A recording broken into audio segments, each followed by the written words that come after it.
Today, I'll tell you how a country loses its freedom.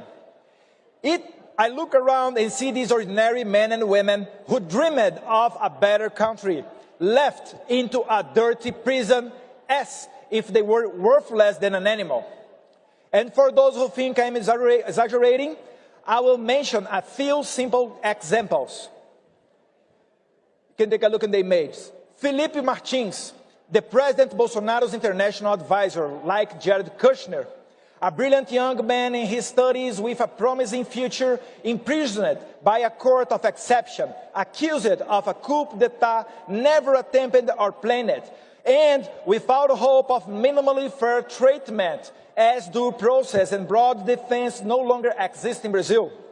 Silvinei Vasquez, former chief of police during my father's administration, the chief who most seized the drugs in Brazil. Eduardo Bolsonaro, chief of police, who was injured during the protests on January 8th while working during his holidays.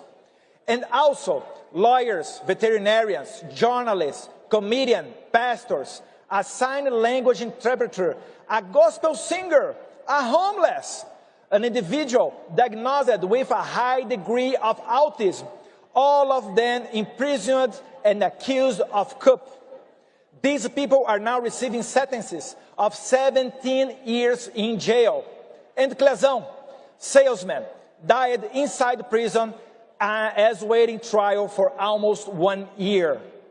And just like them, almost 2,000 people were arrested in a single day in Brazil.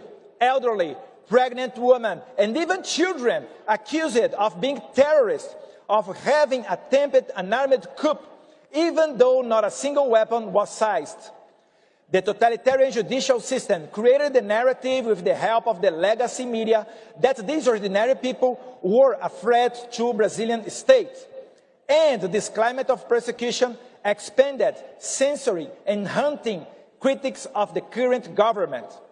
And under the excuse of preserving democracy that does not exist anymore, these selfless tyrants crush political opposition in the country. Today, even journalists are exiled in the United States, like Alan dos Santos, Rodrigo Constantino, and Paulo Figueiredo, who is here at CPAC and had a viewership similar to Tucker Carlson's when the regime forced them out. Their social media were taken down by orders of the court, their bank accounts frozen, and even their Brazilian passports have been cancelled by those same people they criticized. The only judge who dared to differ from the regime was fired. Ludmila Lins Grillo, who is also present here in the audience, had a similar fate. All of this is just a step towards the ultimate goal, to imprison my father, the former president, who dared to put the interest of Brazilian people first. My father is now prosecuted and slandered in the most varied ways, as in every tyranny, the limit of the ridiculous no longer exists, and he even faces the accusation of having committed the terrible crime of disturbing a whale. Yes, this is not a joke.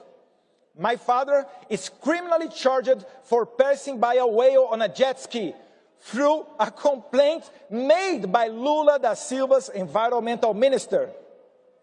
My friends, I conclude by making an appeal. Report what is happening in Brazil. Tomorrow, we will have 1 million people on the streets of São Paulo in support of President Bolsonaro. Make these images go all around the world.